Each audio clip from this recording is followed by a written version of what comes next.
Ingegnere Lopresti, quali le novità del calcio in vista della prossima stagione sportiva che si sta per iniziare? Stiamo vedendo che le squadre in questo momento sono interessate alla compravendita, acquisto di giocatori, insomma a rinforzare le loro squadre. Qual è il calendario futuro? L'8 c'è un primo step, perché l'8 di agosto noi faremo un consiglio dove decideremo quindi l'organico di eccellenza di promozione. Voi sapete che sono 32, quindi con 2 gironi di eccellenza, 4 di promozione con 16 squadre ciascuno, e quello di C1 che sarebbero 2 gironi da 14, quindi questi sono organici al completo.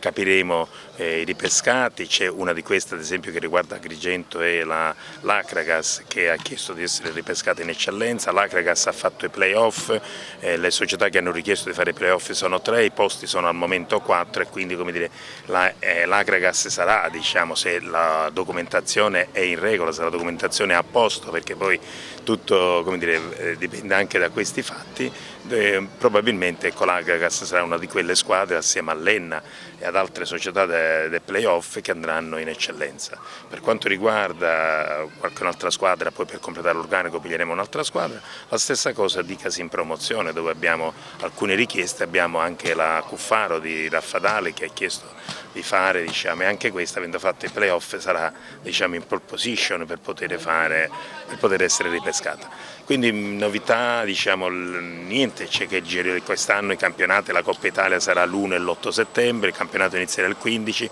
quindi ci siamo allineati un po' più avanti, abbiamo dato un po' più di tempo alle società, viste anche le temperature, per iniziare il campionato un po' più tardi, fermo restando che la chiusura ha dei tempi dettati dal nazionale. Quindi queste sono un po' le grosse novità, diciamo, che ci sono. Abbiamo fatto un consiglio nazionale l'altro giorno, abbiamo modificato, voi sapete che sul minutaggio, cioè sui giovani, vengono date delle risorse.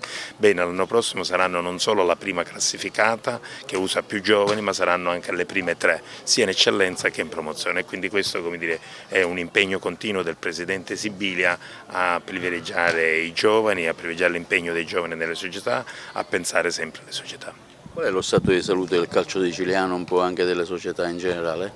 Per quanto riguarda il dilettantismo, diciamo che siamo in buone condizioni. Noi veniamo dall'anno scorso che la Sicilia fu l'unica forse regione a non perdere società. Anche quest'anno prevediamo che l'organico complessivo, ma questo lo potremo dire quando finiremo a settembre, complessivamente finiremo l'iscrizione di tutte le società, però da quello che stiamo vedendo all'inizio pare che le cose possano funzionare. Ecco, quindi io direi che nonostante la crisi ancora economica che si riflette sulla Sicilia, e però nonostante questa crisi economica i dirigenti almeno del calcio dilettantistico, mentre nel professionismo vediamo qualche difficoltà oggi in Sicilia, il calcio dilettantistico, cioè, diciamo, superano, ecco, la passione supera, ecco, questa crisi economica.